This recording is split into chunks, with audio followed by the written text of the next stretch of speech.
Hello everyone, Radhe Radhe, नमस्कार। कैसे हैं आप सभी लोग? आई होप आप सभी लोग अच्छे होंगे। तो चलिए स्टार्ट करते हैं हम लोग आज का टॉपिक। तो आज का जो हमारा टॉपिक है वो है ग्राफिक आर्ट या छापा कला। इसे हम लोग छापा कला भी बोलते हैं। तो ये जो आपका टॉपिक है ग्राफिक आर्ट या छापा कला, ये नेट जेआरएफ के बच्चों के लिए बहुत इंपॉर्टेंट टॉपिक है। ये साथ ही पीजीटी के बच्चों के लिए भी और एलटी ग्रेड के बच्चों के लिए भी ये काफी इंपॉर्टेंट टॉपिक है। लेकिन ज्यादा इंपॉर्टेंट टॉपिक अगर इसकी बात की जाए तो ये नेट जेआरएफ के बच्चों के लिए काफी इंपॉर्टेंट है। अब हम बात करते हैं टीजीटी के बच्चों के लिए। तो इसमें पहले तो बहुत कम आता था इसमें से, लेकिन अभी इसमें से 3-4 क्वेश्चन पूछ लिए जाते हैं। तो आपको भी ये टीजीटी के बच्चों को पढ़ना है ये, क्योंकि हमारे लिए एक एक नंबर बहुत इंपॉर्टेंट है। तो आप इसमें हेडिंग डालेंगे ग्राफिक आर्ट या छापा कला। देखिए, जो ग्राफिक आर्ट या छापा कला जो है, इसके इतिहास की हम बात करें तो जो ग्राफिक आर्ट या छापा कला है, भारत में मध्य प्रदेश के रायगढ़ क्षेत्र से इसके छेपांकन पद्धति के हमें चित्र मिले हैं। इससे मध्य प्रदेश के रायगढ़ क्षेत्र से हमको छेपांकन पद्धति के चित्र मिले हैं, मतलब कि छापा कला के चित्र मिले हैं हमें। और यहीं पर हम बात करें यूरोप में, यूरोप के अंतर्गत आने वाले दो देश हैं स्पेन और फ्रांस। इनसे भी दो गुफाएं हैं। एक तो है कवादिल कास्तेलो की गुफा, जो कि है स्पेन की गुफा, और बात करें गरगास की गुफा की, जो कि है फ्रांस की गुफा। तो इनसे भी छेपांकन पद्धति के चित्र मिले हैं। तो हम बात करते हैं पहली गुफा जो है यूरोप के अंतर्गत आने वाले स्पेन के अंतर्गत पहली गुफा कवादिल कास्तेलो की गुफा के बारे में। तो ये जो कवादिल कास्तेलो की जो गुफा है, इसको खोजा गया था 1903 ईस्वी में। इस गुफा को खोजा गया। तो ये जो गुफा है, यहाँ पर 44 चित्र मिले हैं हाथ के छापे के। तो बात करें कि इसमें 9 चित्र जो मिले हैं वो दाहिने हाथ के मिले हैं, और इसी में 35 चित्र मिले हैं बाएं हाथ के। साथ ही इसी के अलावा इसमें कवादिल कास्तेलो की गुफा में महिष मतलब भैंसे का भी चित्र मिला है यहाँ पे, और गाय का मिला है, बकरे का चित्र मिला है, अश्व अश्व का मतलब होता है घोड़े का भी चित्र यहाँ पे मिला है। ये भी चित्र मिले हैं यहाँ पे। अब हम बात करते हैं फ्रांस की गुफा के बारे में। तो जो फ्रांस की गुफा है गरगास की गुफा, तो इस गुफा को खोजा गया था 1881 ईस्वी में। इस गुफा को खोजा गया। तो ये जो गरगास की गुफा है, यहाँ पर सर्वाधिक चित्रों की बात की जाए तो हाथ के छापे के चित्र मिले हैं, जिसमें लाल, पीले, काले रंगों से चित्रों को बनाया गया है। अब उनमें चित्र जो रंग किए गए हैं, लाल, पीले और काले रंग किए गए हैं। तो चलिए नोट कीजिए आप यहाँ पे ग्राफिक आर्ट या छापा कला। देखिए, ग्राफिक आर्ट या छापा कला। बात करते हैं इसके इतिहास की। देखिए, इसके इतिहास की हम बात करें तो भारत में मध्य प्रदेश के रायगढ़ क्षेत्र से रायगढ़ क्षेत्र से छेपांकन पद्धति के चित्र मिले हैं। कहां से मिले हैं? मध्य प्रदेश के रायगढ़ क्षेत्र से। कहीं कहीं बताया गया है होशंगाबाद क्षेत्र से भी छेपांकन पद्धति के चित्र मिले हैं। अब बात करते हैं यूरोप महाद्वीप के अंतर्गत आने वाले दो देश, स्पेन और दूसरा फ्रांस। यहां से भी छेपांकन पद्धति के चित्र मिले हैं। यहाँ पर दो गुफाएं मिली। स्पेन में है आपकी कवादिल कवादिल कास्तिल्लो कवादिल कास्तिल्लो की गुफा, जो कि मिली है स्पेन से। यही हम बात करेंगे फ्रांस की। तो यहां से मिली है गरगास की गुफा। गरगास की गुफा। चलिए, तो बात करते हैं हम लोग कवादिल कास्तिल्लो की गुफा के बारे में। तो जो कवादिल कास्तिल्लो की गुफा है, इसको खोजा गया था 1903 ईस्वी में। 1903 ईस्वी में खोजा गया, और इस गुफा में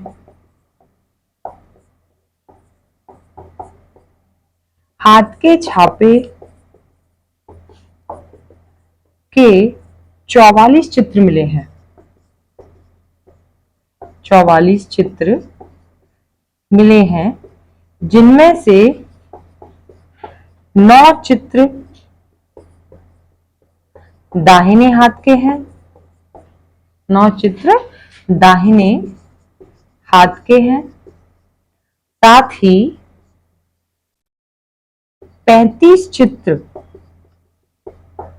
बाएं हाथ के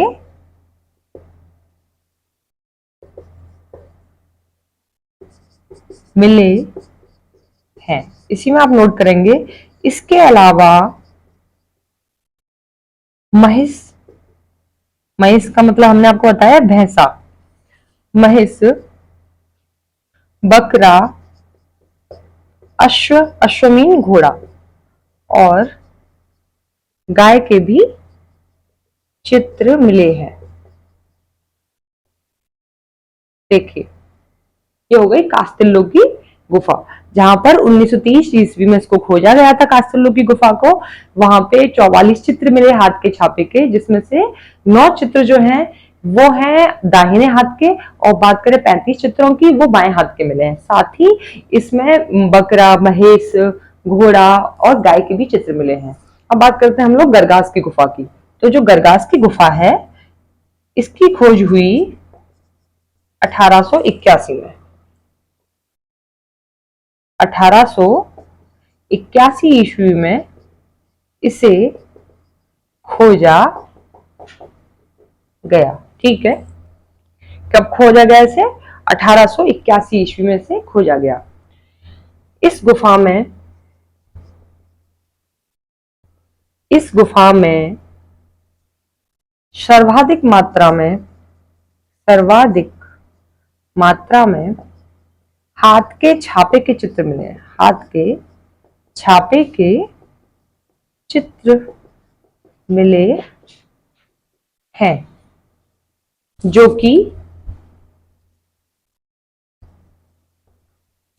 कि लाल, पीले,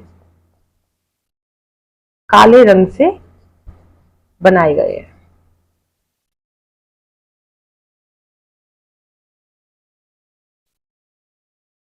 देखिए, ये हो गया गरगास की गुफा हो गई। यहीं पे आप हेडिंग डालेंगे नेक्स्ट, ग्राफिक आर्ट मीन छापा कला के विकास के बारे में।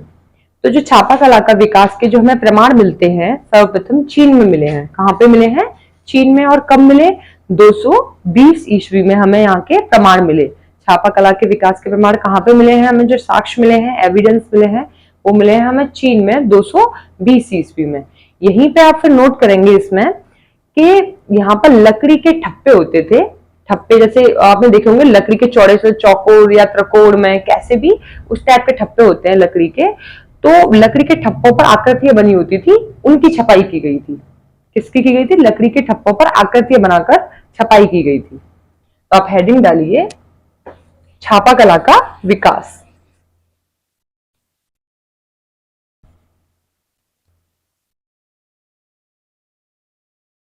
बहुत अच्छे से समझना है इसे। ये थोड़ा सा टॉपिक आपको जब समझेंगे तभी समझ में आएगा ये।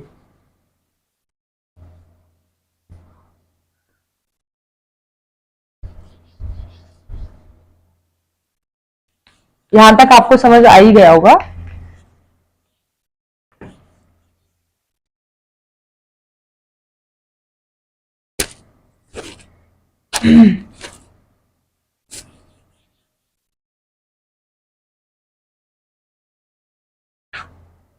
देखिए,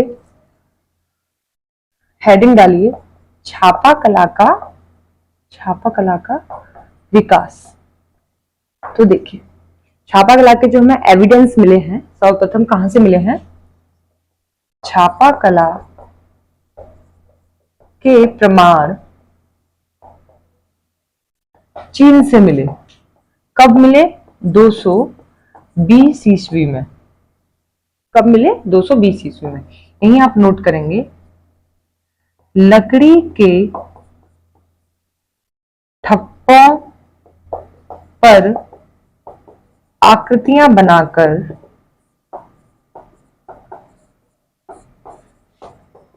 छपाई की गई।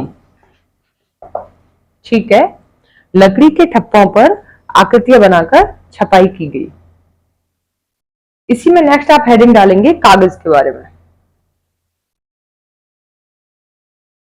देखिए, नेक्स्ट आप जो हेडिंग डालेंगे कागज की डालेंगे, तो हमने आपको पिछली क्लास में कागज के बारे में बताया था कि चीन ने छापा कला के विकास से पहले तो चीन ने कागज की खोज कर ली थी। किसकी कर ली थी? कागज की खोज कर ली थी। तो चीन ने 105 ईस्वी में तसाइलुन नामक व्यक्ति ने कागज की खोज की। बात करें कागज जो है किस भाषा का शब्द है, तो हमने आपको अलग अलग भाषाओं के बारे में बताया था। कागज है अरबी भाषा का शब्द। लास्ट क्लास को आप देखेंगे कागज के बारे में, जो हमने पिछली क्लास में बताया आपको। तो कागज जो है ये अरबी भाषा का शब्द है। और चीनी भाषा का शब्द पूछे कागज, चीनी भाषा में कागज को क्या बोलते हैं, तो उसको बोलते हैं त्वे। और फारसी भाषा में बोलते हैं कागद।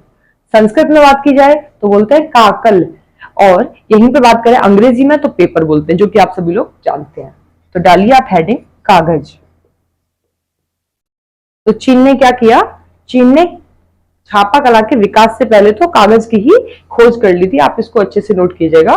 इसमें लिखिए कागज। ये जो कागज है इसे ऐसे भी लिखते हैं, शुद्ध ये ऐसे लिखा जाता है नीचे बिंदी लगाकर। कागज ये अरबी भाषा का शब्द है। अरबी भाषा का ये शब्द है। इसकी खोज कहां हुई? चीन में। कब हुई? 105 ईस्वी में इसकी खोज हुई। किसने की थी? तसाइलुन नामक व्यक्ति ने, या तसाइलुन नामक एक विद्वान थे ये चीन के। तो लिखिए, नाम लिखिए, तसाइलुन नाम के विद्वान ने खोज की। ठीक है, तो ये हो गया कागज के बारे में। यहीं पे आप डालेंगे सांकेतिक मुद्रा। अगली हेडिंग है सांकेतिक मुद्रा। इसे नोट कर लीजिए आप।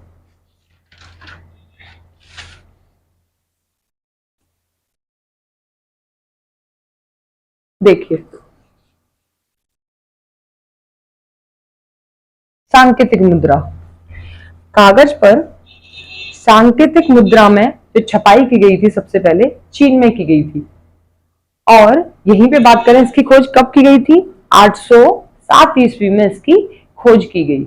और जो सांकेतिक मुद्रा में जो छपाई की गई थी वो उभरी हुई की गई थी। कैसे की गई थी? उभरी हुई, मतलब उसको उभरा हुआ बनाया गया था उन मुद्राओं को। उभरी हुई ये सतह से इसकी सांकेतिक मुद्रा में छपाई की गई। तो आप हेडिंग डालिए सांकेतिक मुद्रा।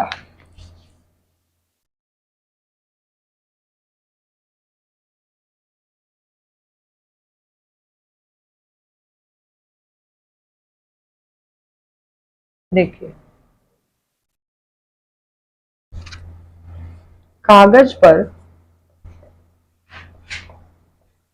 सांकेतिक मुद्रा में छपाई सबसे पहले चीन में की गई।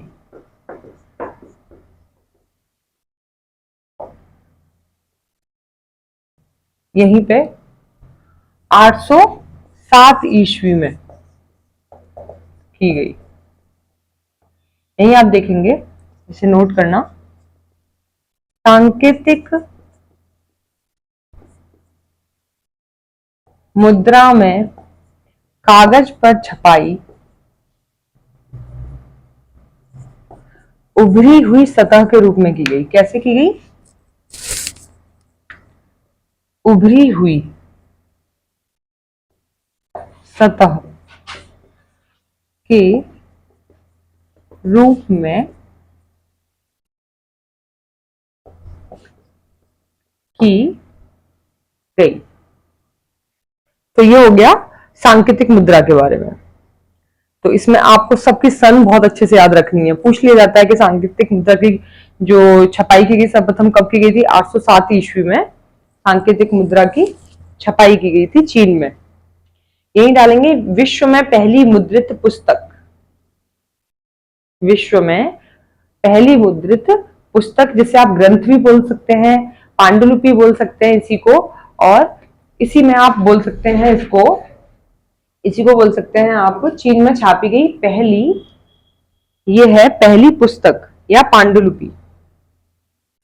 तो देखिए, चीन में छापी गई जो पहली पुस्तक है उसको हम बोलते हैं हीरक सूत्र। क्या बोलते हैं? हीरक सूत्र। कहीं कहीं इसी पुस्तक को डायमंड पुस्तक भी इसको बोला गया, हीरक सूत्र या डायमंड पुस्तक भी, डायमंड सूत्र भी इसको बोला गया है।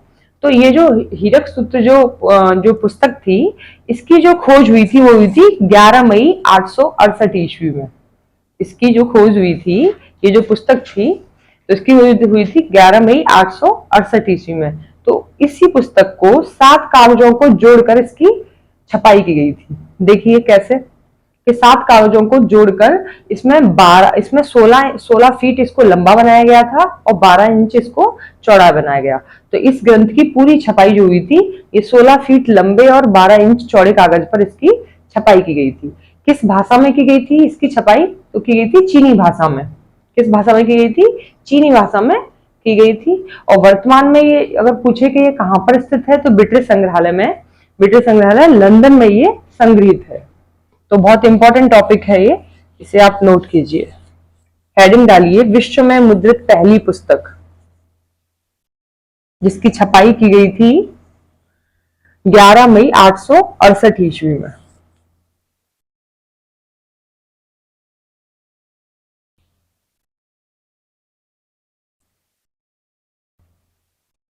तो डालिए 11 मई 868 ईस्वी में इसकी छपाई की गई, इसको तैयार किया गया। आई थिंक मैंने पीछे आपको ये बोला था कि इसकी खोज की गई, खोज नहीं की गई है इसकी, इसकी हम आपको बता रहे हैं कि इसको तैयार किया गया था, इसको छापा गया था 11 मई 868 ईस्वी में। तो आप देखिए, हेडिंग डालिए विश्व में मुद्रित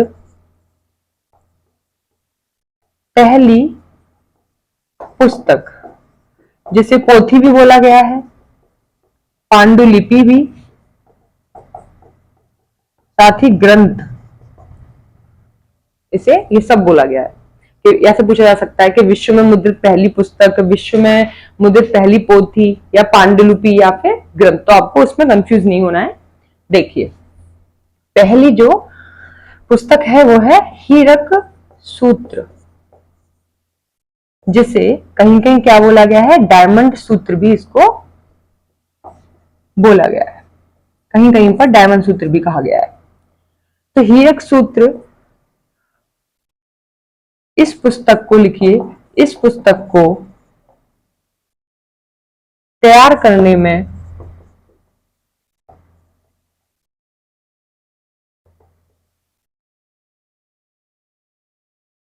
इस पुस्तक को तैयार करने के लिए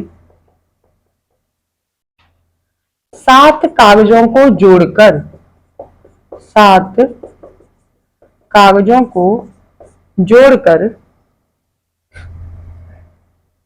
16 फीट लंबा और 12 इंच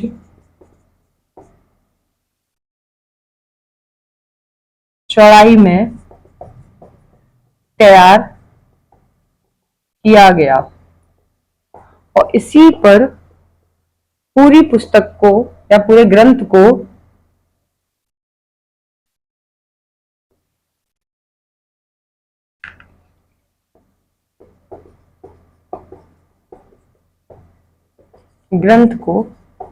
छापा गया। देखिए, हीरक सूत्र को कब छापा गया था, कब मतलब तैयार किया गया था, तो आप देखेंगे समय है इसका 11 मई 868 ईस्वी में इसको तैयार किया गया। कब किया गया? 11 मई 868 ईस्वी में। यहीं पे हम बात करेंगे इसके आकार की। क्या है आकार इसका? 16 फीट लंबी है और 12 इंच चौड़ी है ये पुस्तक। देखिए,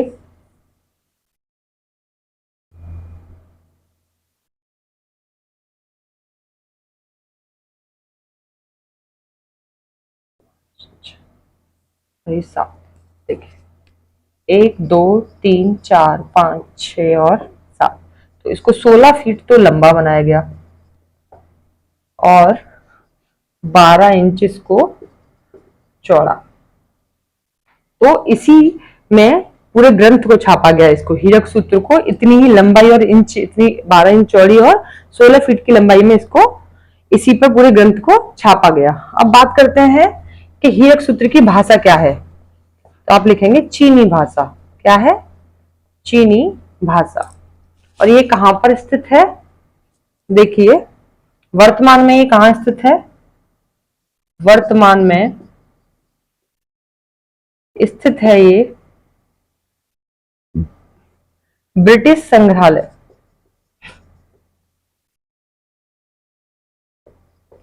ब्रिटिश संग्रहालय लंदन में ये संग्रहित है। ठीक है, नोट कीजिए इसे। यहीं पे आप हेडिंग डालेंगे, हेडिंग क्या, इसको नोट करेंगे कि हीरक सूत्र सबसे प्राचीन मुद्रित पुस्तक है।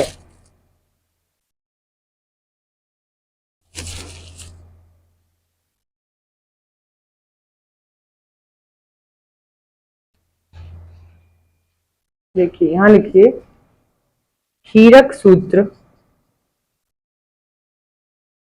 सबसे प्राचीन मुद्रित पुस्तक है। तो इसे अच्छे से नोट कीजिए।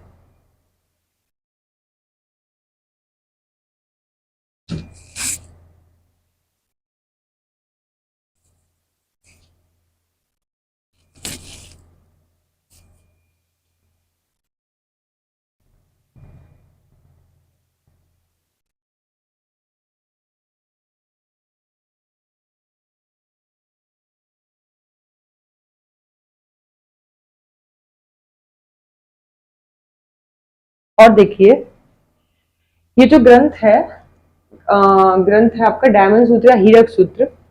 यह ग्रंथ वज्र छेद्र का प्रज्ञा पारमिता शास्त्र में चीनी भाषा में अनुवादित है। और इसकी जो भाषा है इस ग्रंथ की क्या है? चीनी भाषा है इस ग्रंथ की। और इसी ग्रंथ में को अक्षर के साथ साथ इस ग्रंथ के चित्र भी छापे गए हैं। इस ग्रंथ में क्या है कि अक्षर के साथ साथ इसमें चित्रों को भी छापा गया है। तो इसको आप नोट कीजिए।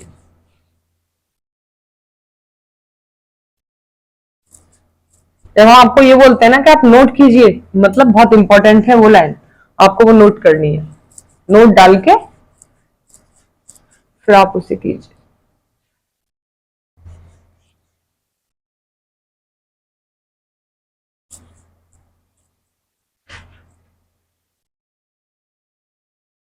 देखिए नोट, यह भारतीय ग्रंथ, हीरक सूत्र के बारे में बात कर रहे हैं।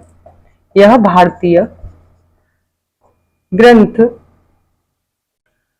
वज्र छेद्रिका, वज्र छेद्रिका प्रज्ञा पारमिता, प्रज्ञा पारमिता शास्त्र में चीनी भाषा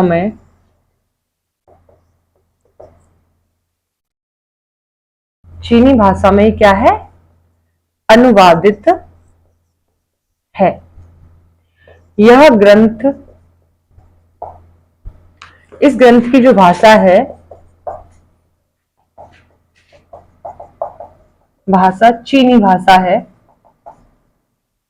इसी में लिखेंगे आप इस ग्रंथ में, इस ग्रंथ में अक्षर के साथ साथ, अक्षर के साथ साथ चित्र भी छापे गए हैं। क्या हुए हैं? चित्र भी छापे गए हैं। देखिए अब आप हेडिंग डालेंगे वज्र छेद्र का प्रज्ञा पारमिता शास्त्र के बारे में थोड़ा सा हम लोग चर्चा करेंगे।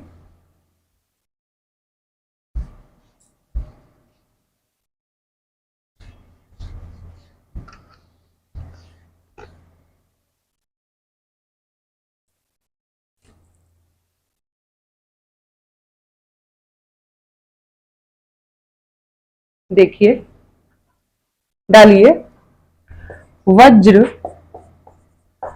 वज्र क्षेत्र का प्रज्ञा पारमिता, प्रज्ञा पारमिता ग्रंथ, शास्त्र सॉरी। देखिए, ये जो वज्र क्षेत्र का प्रज्ञा पारमिता जो शास्त्र है, इसको संस्कृत भाषा में लिखा गया है। किसमें लिखा गया है? संस्कृत भाषा में इसको लिखा गया है। और इसको लिखने वाले जो विद्वान थे वो बौद्ध विद्वान थे। उनका नाम था बोध कुमार जीव। क्या नाम था उनका? बोध कुमार जीव। तो ये जो बोध कुमार जीव है, ये एक बौद्ध विद्वान थे। इन्होंने इसको जो इस ग्रंथ को जो लिखा, इन्होंने इसको लिखा था 402 ईस्वी में। कहीं कहीं कुछ विद्वान इसको 7वीं सदी में भी इसको लिखा हुआ मानते हैं। तो आप लिखिए इसमें, यह ग्रंथ या शास्त्र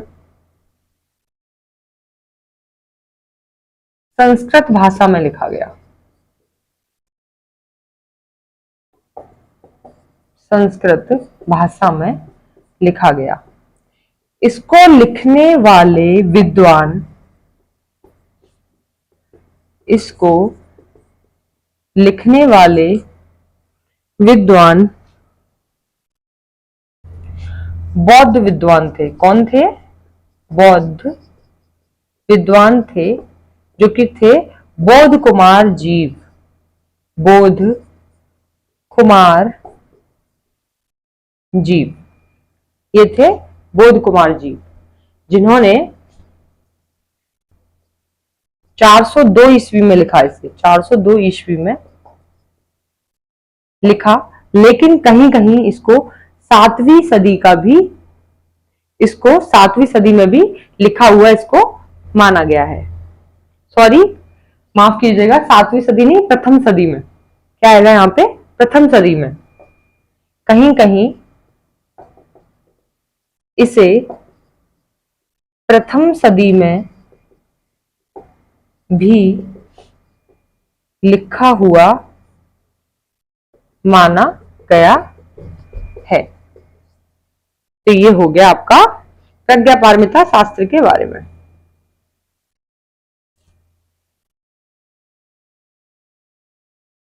इसे नोट कीजिए, वज्र छिद्र का प्रज्ञा पारमिता शास्त्र, जो कि संस्कृत भाषा में लिखा गया, और इसको लिखने वाले एक बौद्ध विद्वान थे। उनका नाम था बोध कुमार जीव, जिन्होंने इसको कब लिखा था?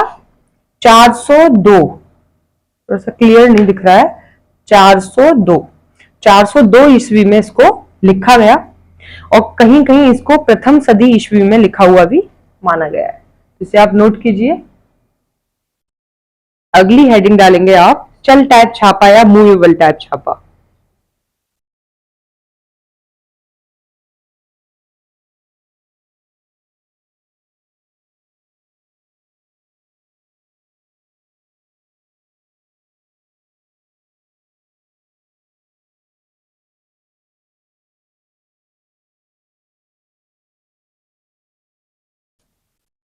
देखिए, आगे जो हम चर्चा करेंगे किसके बारे में करेंगे? आगे हम चर्चा करेंगे छापा कला के अंतर्गत आने वाला अगला टॉपिक है चल टाइप छापा, या इसको बोलते हैं मूवेबल टाइप। तो देखिए, जो चल टाइप छापा है या मूवेबल जो टाइप है, इसमें मिट्टी के ब्लॉक भी बने थे और धातु के भी ब्लॉक बने थे। तो हम पहले चर्चा करेंगे मिट्टी के ब्लॉक के बारे में। तो ये जो मिट्टी के ब्लॉक हैं, इनको सबसे पहले चीन में बनाया गया। कब बनाया गया था इनको? 1041 ईस्वी में।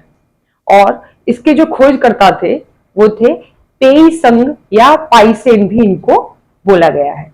इसी में हम बात करेंगे जो मिट्टी के ब्लॉक हैं, ये इसमें बनाए गए, लेकिन बहुत अधिक ये सफल नहीं हो पाया। इनका जो मिट्टी का ब्लॉक वाला जो ये जो मूवेबल टाइप था, ये सफल नहीं हो पाया। तो इसमें लिखेंगे,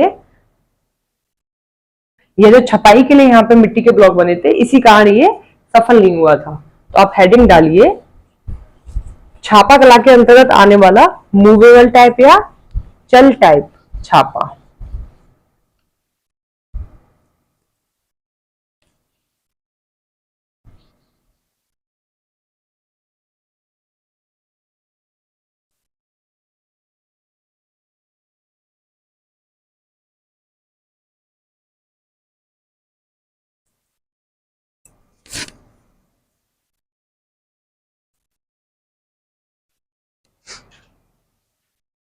देखिए हेडिंग डालिए, चल टाइप छापा या फिर मूवेबल टाइप। देखिए इसमें जो मिट्टी के ब्लॉक बने, इसमें कौन से बने, इसमें मिट्टी के ब्लॉक, मिट्टी के ब्लॉक बने थे। और इनको जो खोजा गया था वो गया था 1041 ईस्वी में। कहां पे खोजा गया था? चीन में। देखिए, और इसकी जो खोज करता है वो है पाई संग या पाई पाई संग या पाई सेन। पाई सेन है। कौन है? पाई संग या पाई सेन। तो यहां पर मिट्टी के ब्लॉक बने, इसी कारण ये जो चल टैप छावा था ये अधिक सफल नहीं हुआ। तो नोट कीजिए, इसमें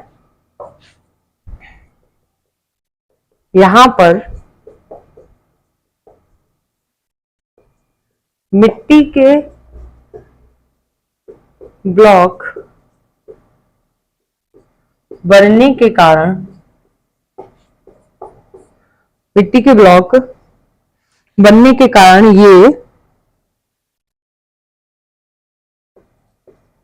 बहुत सफल नहीं हुआ। जो चल टैप छापा था मिट्टी के ब्लॉक वाला, ये मिट्टी के ब्लॉक बनने के कारण अधिक सफल नहीं हुआ। नेक्स्ट हम बात करेंगे धातु के ब्लॉक के बारे में। किसके बारे में?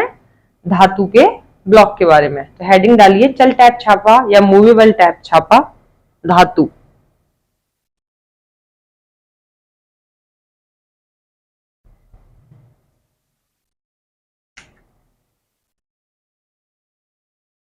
ये इंपॉर्टेंट है, पूछ सकते हैं एग्जाम में कि कौन सा चल टैप छापा या मूवेबल टैप छापा था जो कि सफल रहा और असफल रहा। तो जो सफल नहीं रहा वो था आपका मिट्टी के ब्लॉक वाला चल टैप छापा था, और धातु के ब्लॉक वाला जो छापा था वो सफल रहा था। उस पर हम चर्चा करेंगे। तो आप डालिए चल टैप छापा धातु वाला। तो मिट्टी के ब्लॉक की जो खोज हुई थी वो तो हुई थी चीन में। कहां हुई थी? चीन में। और धातु के जो ब्लॉक थे उनकी खोज हुई थी जर्मनी में। देखिए धातु के ब्लॉक, तो इनकी खोज कहां हुई थी? जर्मनी में हुई थी। कब हुई थी? 1140 से 1150 ईस्वी में। और किसने की थी? कौन खोज करता था इसके? गुटेनबर्ग। इनका पूछ लिया जाता है कि धातु के ब्लॉक चल टैप छापा की खोज किसने की थी? गुटेनबर्ग ने। गुटेनबर्ग ने। बहुत इंपॉर्टेंट है ये। इसी में आप लिखेंगे कि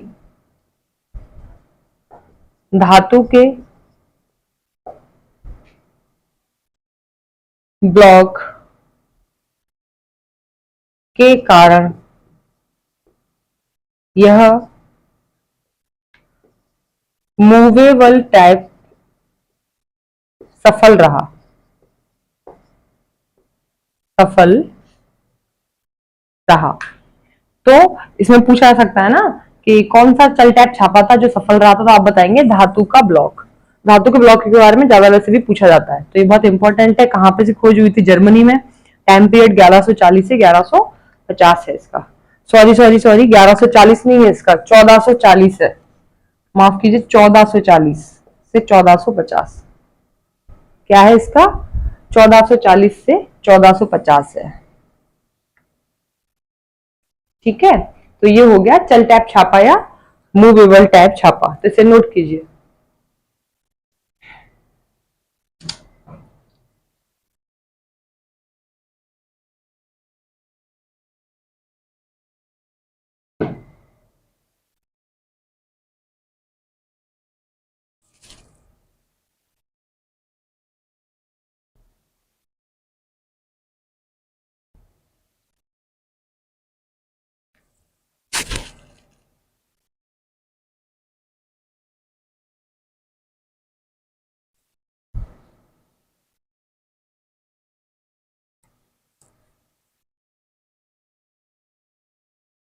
देखिए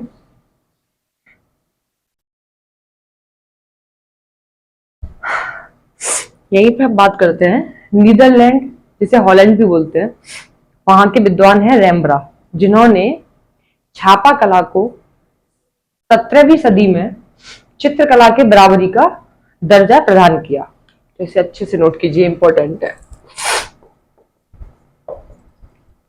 नीदरलैंड या इसे हॉलैंड भी बोलते हैं के विद्वान रेम्ब्रा रेम्ब्रा ने छापा कला को 17वीं सदी में 17वीं सदी में छापा कला को 17वीं सदी में चित्रकला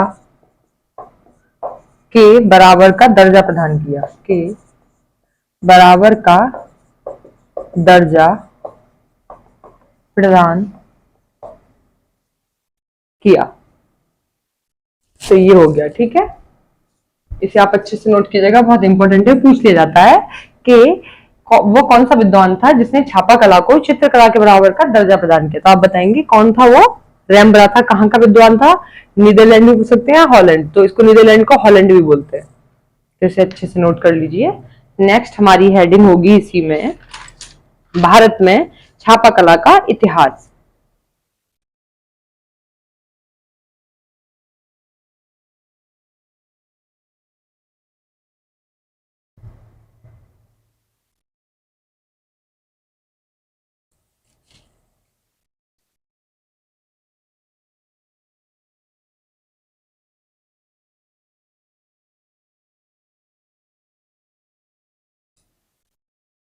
देखिए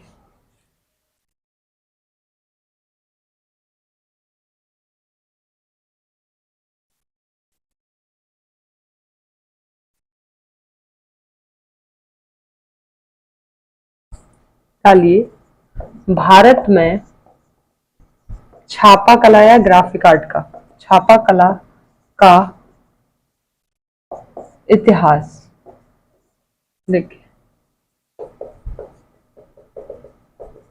प्रागैतिहासिक हासिक काल में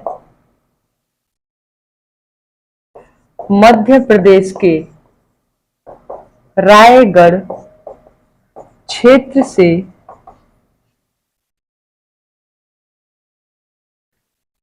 रंग के हाथों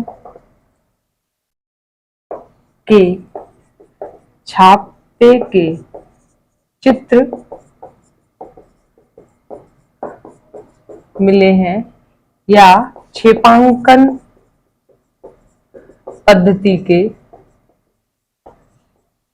चित्र मिले हैं। नोट कर लीजिए इसे।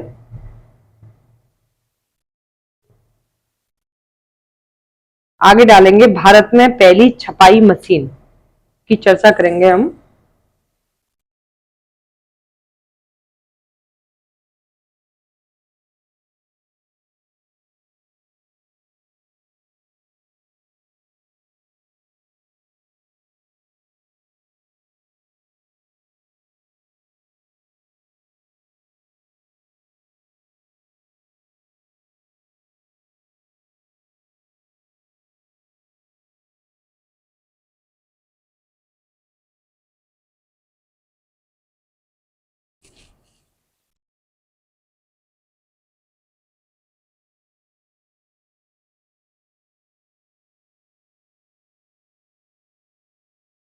देखिए भारत में पहली छपाई मशीन के बारे में हम बात करते हैं।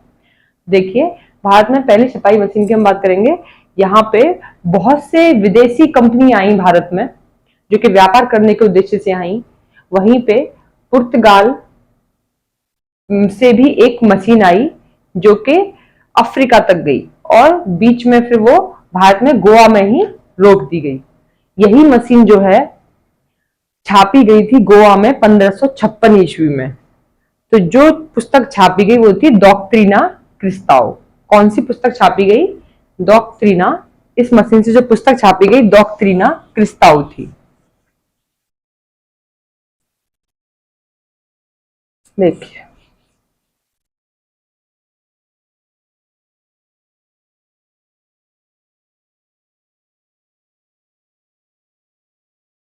भारत में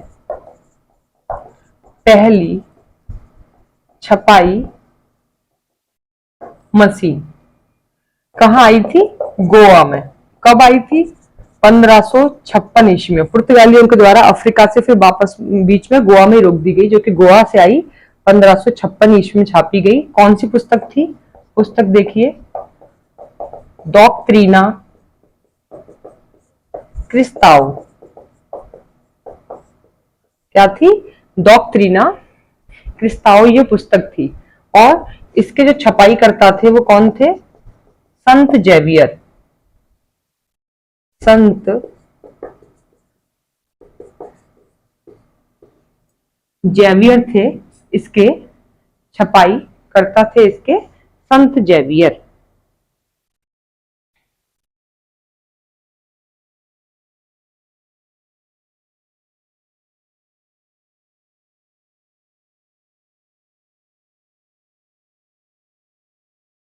यहीं पे आप देखेंगे कि भारतीय भाषाओं में पहली बार तमिल भाषा के ब्लॉक बनाए गए थे। यहीं पे आप देख लीजिए, नोट कर लीजिए कि भारतीय भाषा में